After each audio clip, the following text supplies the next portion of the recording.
Wal 'asr, sumpah demi modal waktu yang aku berikan pada manusia untuk beraktivitas. Karena sifat manusianya beraktivitas, maka silahkan cek 1-5 tadi. Mana yang paling sesuai? Ini. Innal insana. Nah, karena itu cara menerjemahkannya, sungguh, kata Allah, inna harfu taukidin wa nasbin tansibul isma wa tarfa'ul khabara mabniun 'alal fathi la mahalla lahu minal i'rabi. Ya, dalam ilmu i'rab, gramatikal bahasa Arab, demikian. Inna itu huruf taukid, huruf penguat, nasab, tancapkan. Kalau di ilmu loghah itu begini. Kalau bukan i'rab ya, ilmu fikih loghahnya, nasaba itu menancapkan sesuatu dengan kuat. Ya, nasaba rajulu 'asahu 'alal ardi. Seorang lelaki menancapkan tongkatnya ke bumi dengan kuat sehingga nggak goyang, begini itu nasab. Ya, taukid menguatkan. Jadi kalau kita ingin terjemahkan inna, ya, kita katakan Allah menyampaikan pesan, sungguh, tancapkan dalam jiwamu yang paling dalam. Jangan goyah. Kuatkan. Ya, innal insana, sungguh setiap manusia yang beraktivitas itu lafi khusr. Dia berpotensi mengalami kerugian. Rugi. Apa yang rugi? Dikasih 24 jam oleh Allah modal waktu beraktivitas, tapi modal nggak dipakai untuk beraktivitas yang menghasilkan makna umur. Tuh. Ini nggak ada nilainya. Manfaat gak ada, dikasih 24 jam, ya 3 jamnya gibah. 30 menit bikin hoax. 1 jam berselisih. Hah? Ada yang menipu, ada yang macam-macam, ada yang ribut dan sebagainya. Dikasih ujian, ya masih berbuat maksiat juga. La haula wala quwwata illa billah.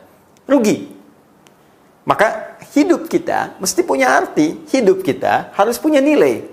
Karena itu kita bertanya, ya Allah, bagaimana cara saya mengisi modal waktu ini supaya saya beruntung, bebas dari kerugian dan punya makna umur.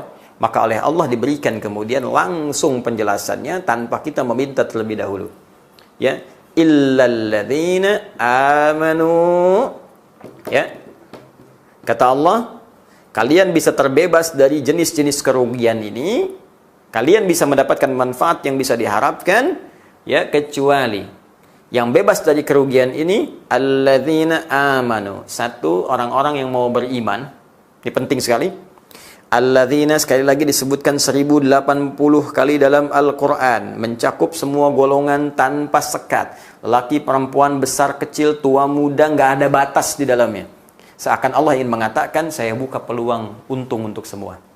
Saking rahmannya Allah, nggak boleh ada hambaku yang rugi. Jangan sampai aku beri modal, pulang-pulang kok jadi rugi. Lahir bersih, kenapa pulangnya kotor? Lahir beruntung, sampai orang gembira, sampai tertawa-tawa dan sebagainya. Karena bahagia kita datang, kenapa pulangnya kemudian menjadi bermasalah? Ya.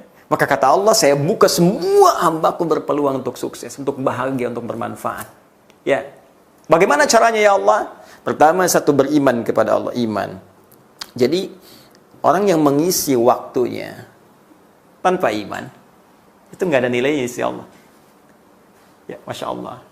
Hidup 10 tahun, 20 tahun, 30 tahun, 40 tahun, 50 tahun, tapi iman belum ada. Maka dia nggak ada nilai, rugi. Nah, yang paling menarik, jika iman sudah ada, apa pembuktian iman itu? Wa amilus shalihat. Maka iman itu akan membimbing pemiliknya untuk mengerjakan amal saleh. Oh, awas, salah baca. Awas salah membaca, awas keliru melafadzkan. Amal soleh bukan amal salah. Ya, jadi orang beriman itu tipikalnya, iman yang ada dalam jiwanya itu akan memberikan sinyal kepada seluruh anggota tubuhnya untuk mengerjakan jenis-jenis kebaikan. Nah, soleh itu artinya kebaikan yang diridhai oleh Allah. Ya, kebaikan yang diridhai oleh Allah Subhanahu wa taala. Yang dibenarkan oleh Allah, ditunjukkan Rasulullah, itu soleh namanya. Baik, maka iman seseorang itu akan memberi sinyal. Iman itu kalau sudah diucapkan, asyhadu an la ilaha illallah, asyhadu anna Muhammad Rasulullah, tembus ke dalam jiwa kita, tembus ke hati, maka di hati akan memberi cahaya, petunjuk, nur, ya, ke dalam mata misalnya. Makanya mata sebelum berfungsi, imannya masuk dulu. Karena itu dalam Al-Quran ketika disebutkan fungsi mata, imannya dulu sebelum matanya. Quran surah ke-24, surah An-Nur, surah cahaya. Ayat 30 untuk laki-laki, 31 untuk perempuan. Qul lil mu'minina, katakan pada pria-pria yang punya iman. Ayat 31 aja, wa qul lil mu'minati, katakan pada perempuan-perempuan yang punya iman, yaghuddu min absarihim, ayat 30, yaghuddna min absarihinna, ayat ke-31-nya. Ya kata Allah, kalau dia punya iman, sudah barang tentu, sudah pasti kata Allah, imannya akan membimbing mata melihat yang baik saja. Tak baik, dia akan palingkan. Kelisan turun. Ya ayyuhalladzina amanu, Quran surah ke-49 ayat 11 sampai 12. La yaskhar qaumin qaum. Hei orang-orang beriman, imanmu akan membimbing kepada lisanmu untuk mengatakan yang baik. Hindari saling mencela. La yaghtab ba'dukum ba'da. Jangan bikin hoax, jangan gosip, ya jangan berselisih dan seterusnya sampai ke ujung kaki. Nah, jadi kalau kita ingin beruntung, ya ingin benar kata Allah, ingin saleh, ingin mendapatkan umur dalam mengisi ajal kita, maka tenun, pupuk amal-amal kebaikan yang bisa kita kerjakan. Nah, karena itu saya sering sampaikan begini, kalau kita berbuat soleh bisa, kenapa mesti melakukan yang salah? Toh dengan soleh pun rezeki kita mendapatkan sama. Kenapa harus mengajar dengan cara yang salah? Soleh dapat 1 miliar, salah 1 miliar juga. Nggak akan berkurang sampai wafat. Rezeki itu mengiringi kematian. Di mustahil ada orang wafat kalau rezekinya belum tercukupi. Dan rezeki itu sudah jelas, sudah diatur. Jadi nggak akan bertambah, nggak akan berkurang. Yang nambah itu keberkahannya. Jika diraih dengan soleh, berkahnya tambah. Jika diraih dengan salah, nggak ada berkahnya. Ya, jadi jangan dikira kalau Anda korupsi, dapat harta makin banyak. Tidak, Anda salah paham. Cuman capek sendiri. Ya, toh Anda bekerja yang baik pun segitu juga dapatnya. Cuman bebannya Allah kurangi. Korupsi langsung 1 miliar. Kerja biasa 10 juta, 10 juta. Dengan 1 miliar beban Anda makin berat. Tekanan ini, beli itu, jaga, takut ketahuan. 10 juta nggak kerasa. Setiap ada kebutuhan, kasih. Kumpul-kumpul sampai meninggal, dapatnya 1 miliar juga. Cuman keberkahannya lebih banyak. Lantas kalau Anda bisa mengerjakan yang soleh, kenapa cari yang salah? Ya kan? Ya demikian cara berpikirnya. Kalau orang paham, mengerti dengan rumus seperti ini, saya kira orang cerdas tak akan mungkin memilih yang buruk. Ini satu. Ya, karena itu, sekarang, ini yang paling menarik, ini pun diturunkan lagi. Amal soleh tak ada batas. Bisa dikerjakan siangnya, ya, bisa dikerjakan malamnya. Allahu Akbar. Ya, dirinci lagi oleh Allah. Rinci sekali. Bahkan dari mulai fajar, silakan beraktivitas. Turun surah Al-Fajr, surah 89. Wal fajri walayalin ashar. Demi waktu fajar, ayo beraktivitas. Ya, mulai beraktivitas, datang duha, muncul surah Ad-Duha. Wad-duha wal-laili idza saja. Terus sampai ke malam, lail. Ada surat Al-Lail. Coba lihat. Ya, bahkan rinci kalau Anda buka misalnya di An-Naba, Quran surah ke berapa An-Naba? 78 ayat 10 sampai 11. Ya. Wa ja'alna al-laila libasa wa ja'alna an-nahara masya Allah, bahkan atur spesifik. Silahkan amal soleh. Kalau bekerja passionnya ambil untuk siang. Silahkan bekerja sesuai passion masing-masing. Anda siapa? Anda di birokrasi, silahkan jadi birokrat. Ya, Anda di diplomasi, silahkan jadi diplomat. Anda pebisnis, silahkan. Pengusaha, silahkan, tak ada masalah. Pedagang, ada yang guru, pengajar, ustadz, dosen, silahkan. Passion sepanjang dengan itu, bakat Anda ada di situ, Anda bisa menempuh nilai-nilai kesolehan. Supaya nggak rugi. Ya, mumpung jadi pejabat, bikin kebijakan-kebijakan yang soleh. Sebab kalau jabatan sudah hilang, peluang itu hilang lagi. Mumpung sekarang harta banyak dititipkan, cari yang soleh-soleh. Makanya diberi peluang nih cara berbuat soleh dengan harta seperti ini. Ada sedekah, ada infak, ada zakat, ya, dan seterusnya. Mumpung masih ada ilmu, ayo mengajar dengan baik. Dengan cara yang soleh. Ya, jangan sampai ngajar hanya untuk dapat, misalnya, balasan, ya, pujian, cari jawaan, materi dunia, dan sebagainya. Ukur supaya benar dalam pandangan Allah Subhanahu wa Ta'ala. Baik, siang gunakan untuk bekerja, malam gunakan untuk istirahat. Buka lagi Quran surah ke-30, detail sekali. Perhatikan waktunya. Kita kan bicara zaman sekarang. Sampai detail diukur malam buat istirahat. Wa min ayatihi, kata Allah, di antara tanda-tanda kebenaran Allah, kebesaran Allah Subhanahu wa Ta'ala, menjadikan malam untuk istirahat. Manamukum bil-laili wan nahar. Siang boleh sedikit untuk tidur siang. Ya. Tapi atofnya di situ bisa ditukar. Artinya ada orang memang kerjanya siang. Malamnya istirahat, seperti nelayan misalnya. Ya, yang penting ada keseimbangan, karena semakin Anda ambil waktu malam ke siang, maka maaf, konsekuensinya bisa ngantuk berlebihan. Ya, mengambil waktu malam ke siang, maksudnya apa? Pekerjaan Anda ditambah sampai ke atas, begadang. Ya, begadang. Tapi ada perlunya, misalnya. Tapi konsekuensinya besok dapat ngantuk, kecuali begadang yang tidak ada perlunya. Ya, maka yang seperti itu sebaiknya ditinggalkan. Ya, kan rumusnya gampang. Begadang, jangan begadang, ya, kecuali ada perlunya. Ya, baik, sudah. Sekarang kita ke sini dulu. Ini kita kerjakan selama hidup. Bahkan langsung dijelaskan kurikulumnya. Ya, cuman 3 kok. Ibadah, muamalah, akhlak. Ini saja.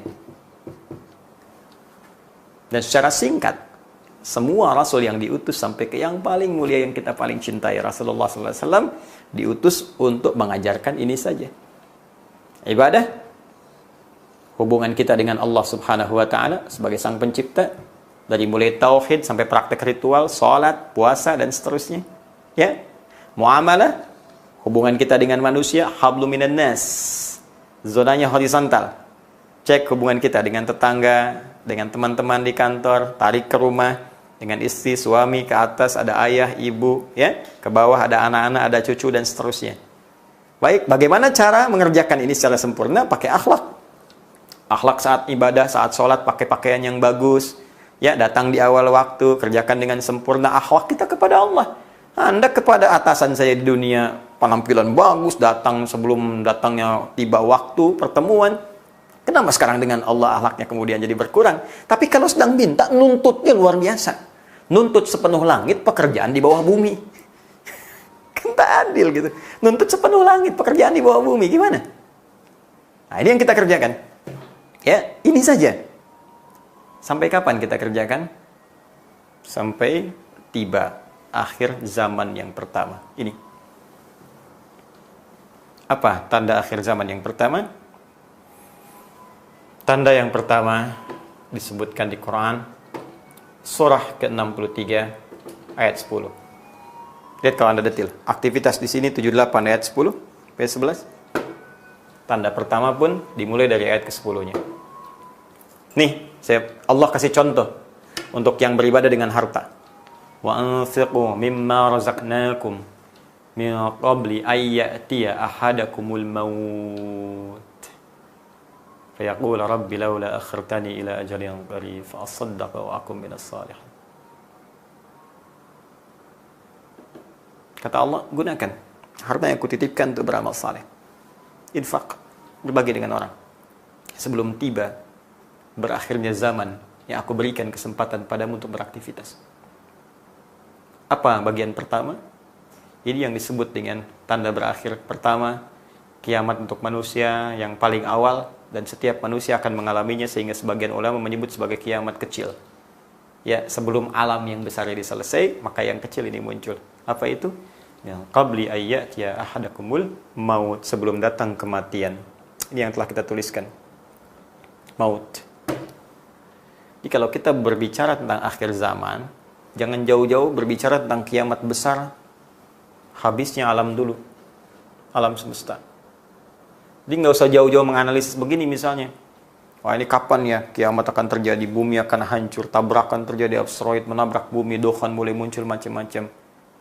Itu aspek jauh dulu. Yang dekat dulu yang kita pikirkan. Jangan-jangan itunya belum tiba, yang kecil ya sudah datang. Harap-harap usia panjang, maut datang lebih cepat dari apa yang tidak kita duga. Tiba-tiba kematian datang, dan kematian itu kiamat yang paling kecil.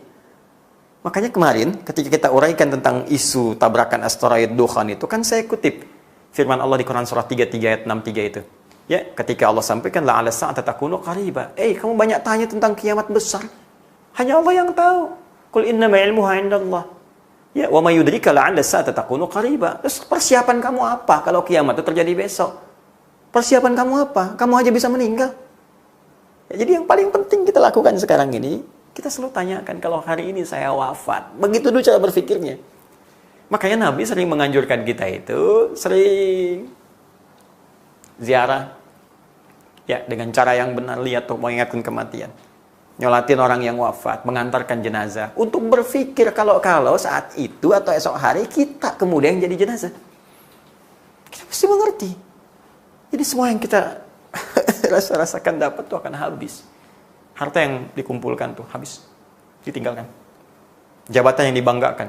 Sampai saling berselisih. Saling segala rupa dilakukan dan sebagainya. Untuk dapat ini, dapat itu. Uang dan seterusnya. Ya, ilmu juga demikian. Ya, hati-hati karena Ustadz juga tolong doakan, tolong. Karena tidak mudah. Tidak mudah. Ya, setan itu kan levelnya kalau orang manusianya makin naik, setannya makin pintar. Ya, setan goda Ustadz, beda dengan setan goda diplomat. Setan Ustadz beda dengan setan birokrat. Ya, setan Ustadz, setan ulama beda dengan setan rakyat biasa. Akan lain. Yang rebutan jamaah kah, yang ini kah, yang itu kah, yang saling mencelakan dan sebagainya. Makanya penting saling mendoakan. Penting berprasangka baik, penting saling menyayangi. Itu yang kita tebarkan dalam kehidupan. Doakan, saling menyayangi, dan ada dalam nilai kebaikan. Karena kita akan wafat, akan meninggal. Gini, karena itu Nabi sering mengarahkan kepada kita persiapan sebelum wafat. Jangan sampai ada penyesalan, karena ayatnya sudah turun. Kan di situ jelas Allah mengatakan, ada orang yang menyesal sampai mengatakan kepada Allah, ya Allah, laula akhartani ila ajal yang qarib. Tambah dikit aja ajal nih. Batas usianya tambahin dikit aja ya Allah. Tambah dikit. Aku janji. Kalau ada kebaikan tersisa, besar pun aku semua aku berikan. Kuwakafkan aja semuanya. Ya. Tambahkan ya Allah. Walau cuma 5 detik aja untuk mengatakan semua aku wakafkan. Selesai. Sehingga nggak ada beban dalam kehidupannya. Gitu. Jadi kita berpikir yang besar-besar. Ternyata akhir zaman yang pertama itu maknanya kematian. Wafat. Ya. Hanya kita pun mesti waspada. Kenapa? Karena ternyata dengan diutusnya Rasulullah SAW, Allah menegaskan bahwa beliau adalah seorang Rasul yang terakhir. Untuk umat yang terakhir. Untuk masa yang terakhir. Jadi sesungguhnya akhir zaman itu sudah dimulai sejak Rasulullah SAW diutus. Bahkan Allah sudah mengatakan masa semakin mendekat. Kiamat yang besar semakin mendekat dengan statement yang diturunkan lewat firman Allah di Quran surah ke-54 itu. Ayat yang pertama, surah Al-Qamar. Bahkan Allah langsung berikan tanda alamnya. Iqtarabatis sa'atu wa insyaqqal qamar. Sungguh as-sa'ah, kiamat semakin mendekat dari yang sebelumnya, makin dekat, makin dekat, makin dekat. Ya, dan bulan telah terbelah. Bukankah sudah dibuktikan lewat NASA? Ya? Dan orang-orang yang tahu antariksa bahwa pernah ada bekas terbelahnya bulan, nampak jejaknya, terlihat. Dan Allah mengatakan semakin dekat. Hanya kan hitungan Allah beda dengan hitungan kita. Bukankah sehari di akhirat itu sama dengan 1000 tahun dunia? Ya kan? Hitungannya beda.